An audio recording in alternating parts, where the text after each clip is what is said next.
ETV की खास पेशकश अदुर ख्वाब की इस कड़ी में मैं शुएब रज़ा आप सभी का इस्तकबाल करता हूँ। अदुर ख्वाब की आज की इस कड़ी में हम सिरमौर ज़िले की नाहन तहसील पहुँचे हैं, जहाँ के भेड़ू गांव के लोगों की कई तरह की शिकायतें रही है। लोग कहते हैं कि आज भी उन्हें कई कई महीनों तक अपने घरों में कैद होना पड़ जाता है जब भी बारिश होती है। आखिर क्या वजह है? क्या लोगों की जो फरियाद है वो हुकूमत तक नहीं पहुँच पाती, या फिर इस अनदेखी की कुछ और वजह है? अधूरे ख्वाब की आज की इस कड़ी में हम यही देखेंगे।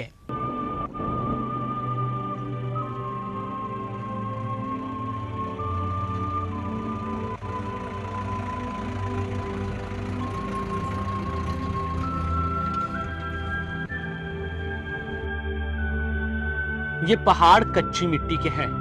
दूर तलक देखने पर भी यूं तो इनका हरियाली से कोई वास्ता नजर नहीं आता। हाँ, सूखी मिट्टी यहाँ धूल बनकर जरूर उठती है और आसपास के इलाके के लोगों के लिए मुसीबत का सबब बनती है। कच्चा पहाड़ी रास्ता और वो भी जंगल का, इसे देखकर राहगीर की परेशानी समझना कोई मुश्किल काम नहीं। लेकिन जो दिख रहा है बस वो ही नहीं है, बल्कि आप सुनते और देखते जाइए तो आपको हकीकत का अंदाजा हो जाएगा।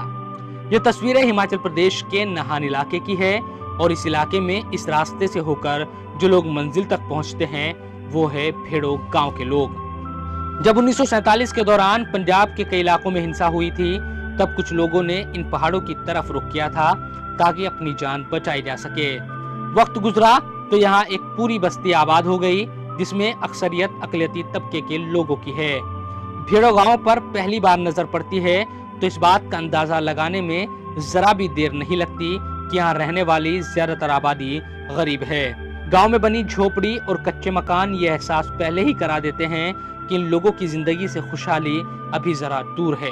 समस्याएं हर जगह होती है, फर्क के आधार पर वो बड़ी या छोटी हो सकती है, लेकिन इस गांव के लोगों की जिंदगी को सड़क ना होने की समस्या ने नरक बनाकर रख दिया है। ये लोग अपने ही गांव में कैद होकर रह गए हैं। सड़क की दिक्कत इतनी बड़ी है कि अपना दुखड़ा हर बड़े अधिकारी और नेता को सुना चुके हैं, लेकिन आजादी से लेकर आज तक इन लोगों की तकदीर ने कभी इतना जोर नहीं मारा कि एक अच्छी सड़क इनको नसीब हो सके। आप नाहन से भेड़ो गांव के लिए जाते हैं तो आपका स्वागत कच्ची मिट्टी के पहाड़ करते हैं। पहाड़ से कटे हुए रास्ते एक पूरी सड़क की शक्ल लेते हुए आगे बढ़ते हैं, लेकिन फर्क ये है कि इस मिट्टी से भरी सड़क पर जितना पैदल चलना मुश्किल है, उससे कहीं ज्यादा वाहन से चलना। जब से गांव बसा है, बदकिस्मती देखिए, गांव में कभी सड़क बनी ही नहीं। गांव में रहने वाले मतलूब कहते हैं कि सड़क इतनी खराब है तो एम्बुलेंस भी गांव में नहीं आती। कोई बीमार हो जाए तो कई किलोमीटर तक पैदल चलकर चारपाई पर ले जाते हैं, उसके बाद वो अस्पताल पहुंचता है। सड़क तो यहाँ सर ऐसा है कि जब से गांव बसा आज तक इस गांव में सड़क नहीं निकली। कच्चा रास्ता है, बरसात में ख़राब हो जाता है और उसके बाद बरसात के बाद फिर इसमें मशीन लगा के थोड़ा सही कर देते हैं, लेकिन थोड़े दिन के बाद ये ख़राब हो जाता है। फिर इसमें अगर कोई बीमार हो जाए तब भी कोई बहुत सारी परेशानी है। और पहले ये अब इसमें इस गांव में सिंचाई का पानी भी नहीं है, पीने का पानी नहीं है, और ये सब जितना भी तबका है पूरा गाँव सब जो है मजदूर तबके लोग हैं। नहीं सर, एम्बुलेंस तो अभी जैसा रास्ता सही है अभी नहीं आती, अभी प्रेशर डाल के लानी पड़ती है। लेकिन उससे पहले जब भी यहाँ कोई बीमार होता है तो उसको 4 पे डाल के 4 आदमी लेके जाते हैं रोड पे, तो वहाँ से किसी गाड़ी में तो है उसको हॉस्पिटल में ले जाते हैं। सड़क के नाम पर मिट्टी के पहाड़ को तो दशकों पहले काटा गया, लेकिन हालातों को बदलने की कोशिश कभी संजीदगी से नहीं हुई। गांव के लोगों की हालत तो इतनी मजबूत नहीं कि उनके पास अपने वाहन हो, और रास्ता कभी इस काबिल बना ही नहीं जिससे इस पर कोई वाहन चल सके। नतीजा, भेड़ो गांव में अगर पहुंचना है तो आपको तकरीबन 5 किलोमीटर पैदल चलना ही पड़ेगा, और वो भी पहाड़ और घने जंगल के बीच से। किसी भी इलाके में तरक्की का रास्ता सड़कों से होकर गुजरता है, लेकिन जब सड़क ही नहीं तो फिर तरक्की की उम्मीद छोड़ ही दीजिए। सड़क ना होने की परेशानी क्या होती है, भेड़ो गांव में मौजूद स्कूल के टीचरों से इसको पूछिए, जो कई कई सालों से यहाँ पढ़ाने आते हैं, वो भी कई कई किलोमीटर पैदल चलकर। यातना शर्मा पिछले 9 साल से भेड़ो गांव के सरकारी स्कूल में पढ़ा रही है। वो बताती है कि स्कूल की सारी लेडी टीचर जंगल के रास्ते से गुजरने से खौफ खाती है। डर उन्हें भी लगता है, लेकिन क्या करे, जिम्मेदारी निभानी है। सर बहुत मुश्किल होती है, वैसे कच्चा रास्ता है, बहुत ज़्यादा कई बार पशु जानवर भी मिल जाते हैं तो बहुत डर लगता है रास्ते में। और हम सब इकट्ठे ही टीचर आते हैं, जितने भी आते हैं मिलजुल के आते हैं सब। हाँ कई लेडी टीचर हाँ हाँ जी, सब लेडी टीचर है सर। हम यहाँ बहुत सालों से यहीं पढ़ा रहे हैं, बहुत अच्छा। सर 9 साल हो गए इस स्कूल में। हाँ जी, स्कूल में पढ़ाते हुए। तो सड़क 9 साल से इसी तरह की है? सर अब तो बहुत अच्छा है, पीडब्ल्यूडी ने कभी प्रोग्रेस कर रहे ये हैं। अच्छी है हाँ तो नहीं कर रहे हैं कुछ कि अभी धीरे धीरे, पर यह है कि शुरू तो जब स्टार्टिंग में लगे थे तब तो सर यहाँ तक कि लिफ्ट भी कुछ नहीं मिलती थी, छोटा मोटा। अब तो कई बार कि वैसे तो सुबह के टाइम तो पैदल ही आते हैं बिल्कुल, पर कई बार कुछ लिफ्ट मिल जाती है। रास्ता तो बहुत गंदा है सर, परेशानी होती है। हाँ बहुत परेशानी होती है सर रास्ते के कारण। कहना चाहेंगे आपके रास्ता बन जाए सरकार? बस मेरी तो सरकार से यही है कि सर इस जितना ये प्रोग्रेस कर रहे हैं और ज़्यादा इसको अच्छा करें, ताकि लोगों को, यहाँ के हमको स्टाफ को, जो यहाँ पे सर्विस करने वाले हैं, जो भी कर्मचारी हैं, सबको अच्छी फैसिलिटी मिले यहाँ पे। अदुर ख्वाब में वक्त हो चला है एक छोटे से ब्रेक का। ब्रेक के बाद भी अदुर ख्वाब की कड़ी जारी रहेगी।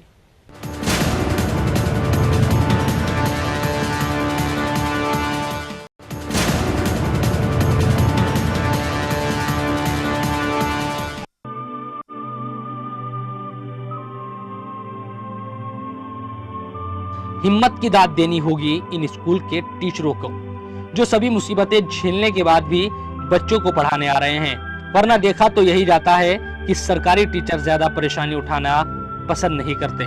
पर मुसीबत तो असली बरसात के दिनों में शुरू होती है, जब मिट्टी की ये सड़क कीचड़ में तब्दील हो जाती है। खुद सोच लीजिए, किस मिट्टी पर बारिश की कुछ बूंदें भी गिरेगी तो क्या हाल होगा इसका। क्या कोई इस पर चलने की हिम्मत दिखा पाएगा? बिल्कुल नहीं। इस गांव के लोगों का भी यही हाल है, क्योंकि बारिश के दिनों में तो कोई छोटा वाहन भी इस कच्ची मिट्टी की सड़क से नहीं गुजर सकता। ये लोग तो सालों से हर बारिश के दौरान अपने घरों में कैद होकर रह जाते हैं। लेकिन सरकार की अनदेखी का जो खामियाजा बच्चों को भुगतना पड़ रहा है, शायद इसका किसी को अंदाजा नहीं। दरअसल पूरे गांव में कोई भी घर ऐसा नहीं जिसको देखने से लगता हो कि शायद ये परिवार संपन्न होगा। यही वजह है कि गांव का स्कूल दूर से ही दिखाई देने लगता है। ये स्कूल पहले 5वीं तक था, अब मिडिल तक कर दिया गया है। लिहाजा गांव के बच्चे पहले 5वीं तक पढ़ते थे और अब 8वीं तक। आपको सुनकर हैरानी होगी कि लड़का हो या लड़की, बस पढ़ाई इसी स्कूल के भरोसे है, क्योंकि इसके बाद पढ़ाई छूट जाती है। आपको गांव में ऐसी लड़कियों की तादाद खूब मिलेगी जिन्होंने इस स्कूल में पढ़ाई की और 8वीं के बाद इसलिए पढ़ाई छोड़ दी क्योंकि 10वीं तक का स्कूल कई किलोमीटर दूर है और सड़क ना होने के चलते वहां जाया नहीं जा सकता। यही नहीं, पूरे गांव में कोई भी लड़की ऐसी नहीं है जिसने 10वीं तक तालीम हासिल की हो। स्कूल की टीचर सपना कहती है कि बच्चे बड़े होशियार हैं, लेकिन क्या करें जब संसाधन ही नहीं। 8वीं तक यहाँ पढ़ती है और फिर घर संभालने लग जाती है। यहाँ स्टार्टिंग में पहले 5वीं तक स्कूल होता था, तो बच्चे मतलब यहाँ 5th तक ही पढ़ते थे। फिर उसके बाद धीरे धीरे ये अपग्रेड हुआ स्कूल और मिडिल हुआ, तो मतलब अब गांव के लोग अब 8वीं तक ही सीमित हैं। ये स्कूल 8 तक है, तो 8 तक ही बच्चे यहाँ पे पढ़ पाते हैं। मतलब बाहर यहाँ के पेरेंट्स जो हैं लड़कियों को खासकर नहीं भेजते हैं, और यहाँ इससे आगे पढ़ने के लिए बच्चियों से तमाम चीज़ें। आपको लगता है कि मतलब बच्चों में पढ़ने की ख्वाहिश है कि आगे अगर उनको मौका मिले वो पढ़ सकते? हाँ, बच्चों में ख्वाहिश है थोड़ी बहुत, जो मतलब पढ़ना चाहते हैं बच्चे, पर इसी वजह से यहाँ अभी इनको दूसरे गांव में जाना पड़ता है एजुकेशन लेने के लिए। तो इनके पेरेंट्स भी ज़्यादा अलाउ नहीं करते लड़कियों को यहाँ से मतलब बाहर भेजने के लिए, तो पढ़ती नहीं है। यहाँ से होगा 5-6 किलोमीटर और जंगल का रास्ता पड़ता है। कोई सवारी? हाँ जी, कोई साधन नहीं है यहाँ पे ना दूसरे स्कूल में जाने के लिए। वजह है कि जो बच्चे पढ़ाई छोड़ देते हैं। हाँ जी, पढ़ाई छोड़ देते हैं बच्चे। तालीम ही इस गांव के हालात को बदल सकती है, लेकिन उसके हालात भी ठीक नहीं। सहरीन ने भी भीड़ों के इस स्कूल में 8वीं तक पढ़ाई की, लेकिन बाद में घर वालों ने उसे घर संभालने की जिम्मेदारी दे दी। वो पढ़ाई में होशियार थी और आगे भी पढ़ना चाहती थी, लेकिन 10वीं तक का स्कूल भी कई किलोमीटर दूर और ऊपर से पैदल जंगल का रास्ता। लिहाजा कोई भी परिजन ये रिस्क नहीं लेता कि उसके बच्चे 10वीं क्लास में पढ़ने जाए। घर वाला नहीं भेजा था। गांव में स्कूल नहीं 8वीं के बाद? ना जी। तो कहाँ जाना पड़ता है 8वीं के बाद जो पढ़ाई करते हैं? शंभुआड़ा। कहाँ? शंभुआड़ा। शंभुआला। जी। दूर है? हाँ जी, कितनी दूर है? 5 किलोमीटर। 5 किलोमीटर। हाँ जी, क्या बोलते हैं? आपने बोला नहीं घर वालों को मैं पढ़ाई करना चाहती हूँ आगे? बोले हैं? बोला जी, तो क्या बोला घर वालों ने? भेजते नहीं, क्यों नहीं भेजते? कुछ कुछ कहते हैं भाई, क्या क्यों नहीं भेजते? जंगल का रास्ता जाके। जंगल का रास्ता है। हाँ जी, क्या डर रहता है वहाँ? रास्ता नहीं है जी। रास्ता नहीं है। हाँ जी, सहरीन ही क्यों, उसकी सहेलियां हो या गांव की दूसरी लड़कियां, कहानी सबकी एक सी है। वो अपने मुस्तकबिल को रोशन करने के बारे में सोचती तो है, तालीम हासिल करने की उनमें इच्छा भी है, लेकिन मजबूरी के चलते वो 8वीं के बाद पढ़ाई हासिल नहीं कर पाती। अब सवाल ये है कि कैसे इस हालात को बदला जाए, क्योंकि अगर हाल यही रहा, न रास्ता बना, न ही स्कूल को 10वीं या 12वीं तक किया गया, तो गांव के छात्र छात्राएं बस 8वीं तक ही पढ़ाई कर पाएंगे, जो अभी तक होता आया है। लेकिन उन लड़कियों का क्या, जिन्होंने अपनी काबिलियत का पढ़ाई में लोहा भी मनवाया और फिर मजबूरियों के चलते पढ़ाई को अधर में ही छोड़ दिया। ये आशिया है। आशिया की शादी भेड़ो गांव में हुई। वो अब 2 बच्चों की मां है। आपको सुनकर ताज्जुब होगा कि आशिया ने 10वीं 68% नंबरों के साथ पास की थी, लेकिन उसके बाद पढ़ाई नहीं कर पाई और शादी होने के बाद वो भेड़ो आ गई। आशिया आज भी इस बात को लेकर परेशान है कि काश ऐसे हालात बन पाते जिससे वो आगे की पढ़ाई कर पाती, लेकिन पढ़ाई छूट गई। हमसे बात करते हुए वो मजाक में कहती है कि आगे की पढ़ाई हो पाती तो फिर ऐसे गांव में उसकी शादी ना होती जिसमें आज तक एक सड़क भी नहीं। आगे बस घर के मसले थे, तब नहीं पढ़ पाए। लेकिन मैं ऐसे समझती हूँ कि लड़कियों को आगे पढ़ना चाहिए, क्योंकि उनकी ज़िंदगी इसी में है। अगर मैं पढ़ी होती तो यहाँ नहीं आती, इस जंगल में बिना सड़क। मन करता है कि पढ़े होते फिर। इतने अच्छे नंबर थे, फिर भी घर वालों को नहीं बोला कि मेरे तो इतने अच्छे नंबर है, फर्स्ट डिवीजन है 10वीं में? बस कुछ घर के मसले थे जरूरी, जिनसे पढ़ नहीं पाए। अभी मौका मिले तो पढ़ाई कर लोगे? बस अब मौका नहीं आया, क्योंकि छोटे छोटे बच्चे हैं अब। लेकिन अपने बच्चों को पढ़ाओगे? हाँ, बच्चों को पढ़ाएंगे इंशाल्लाह। अदर ख्वाब में वक्त हो चला है एक छोटे से ब्रेक का। ब्रेक के बाद भी अदर ख्वाब की कड़ी जारी रहेगी।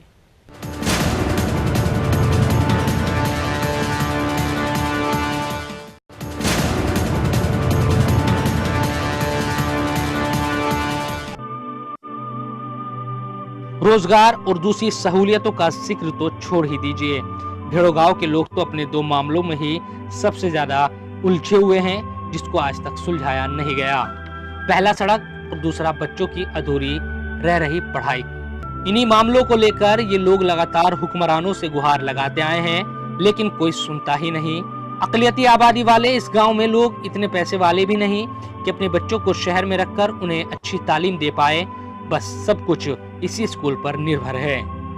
गांव के रहने वाले मतलूब बताते हैं कि वो लगातार मांग करते रहे हैं कि गांव में कम से कम 10वीं तक का स्कूल बनाया जाए।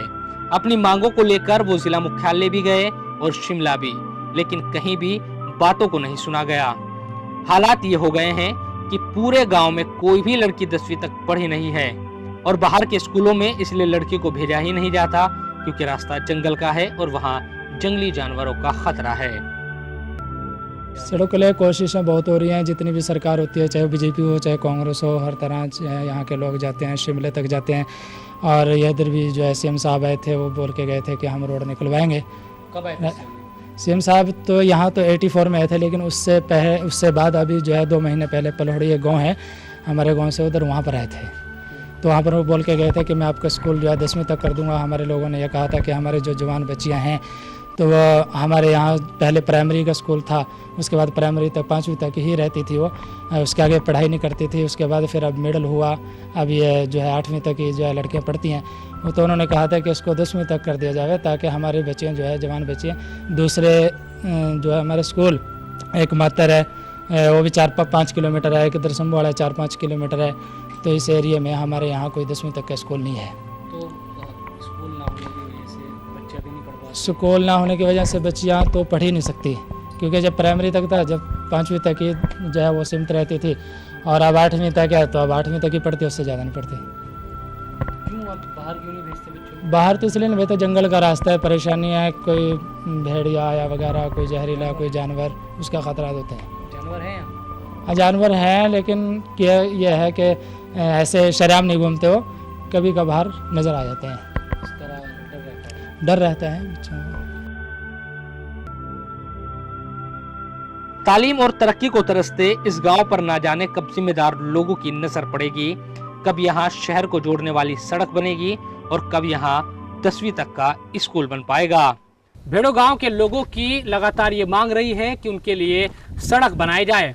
हालांकि सरकार की तरफ से ये कोशिश की जा रही है कि पहाड़ को काटकर यहाँ पर रास्ता बनाया जा रहा है। कुछ हद तक सरकार इसमें कामयाब भी रही है, लेकिन अभी भी सड़क के हालात बहुत ज़्यादा खराब नजर आते हैं, जिसको दुरुस्त किए जाने की बेहद ज़रूरत है। भेड़ो गांव से कुछ किलोमीटर दूरी पर ही मौजूद है मिस्सर वाला गांव, जहां एक बड़ा मदरसा है और यहां के प्रिंसिपल मौलाना कबीरुद्दीन फारान जवाहिरी है। जब यह मदरसा बना तो कबीरुद्दीन फारान जवाहिरी ने भी इस बात को महसूस किया कि इलाके में अक़लियती तबके के ज्यादातर बच्चे पढ़ाई छोड़ रहे हैं। वो बताते हैं कि उनकी तरफ से भी लोगों को जागरूक करने की कोशिश की गई कि कुछ भी हो, चाहे दीनी हो या दुनियावी तालीम, पढ़ाई हमेशा मुकम्मल करो। हालांकि इसका असर लोगों में तो है, लेकिन ऐसे संसाधन है ही नहीं जिससे ये पूरा काम किया जा सके। हिमाचल प्रदेश के गांव और पहाड़ी इलाका, खो और पहाड़ों में यहाँ के उस्तादों ने जायज़ा लिया कि कहाँ मुस्लिम आबादी है और किस तरह है।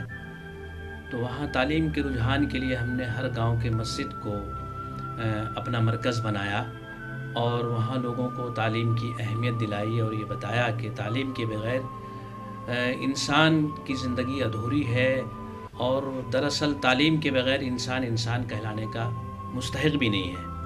देखिए, तालीम दो तरह की है, एक स्कूल की तालीम है, एक मदरसों की तालीम है।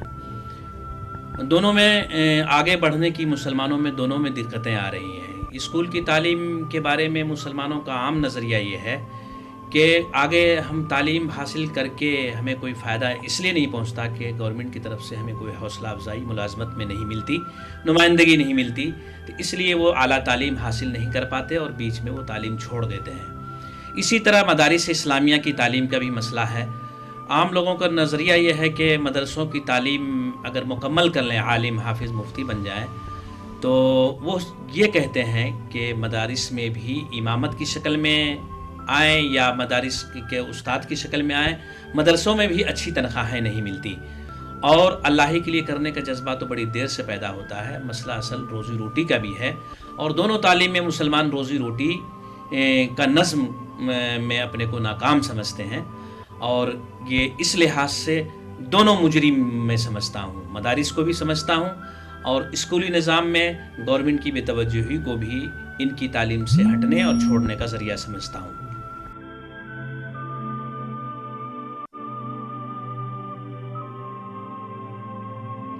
जिंदगी काटनी है तो कट जाएगी, लेकिन जब मंजिल होते हुए भी मजबूरियों के चलते उस तक ना पहुंच पाए तो बुरा लगता है।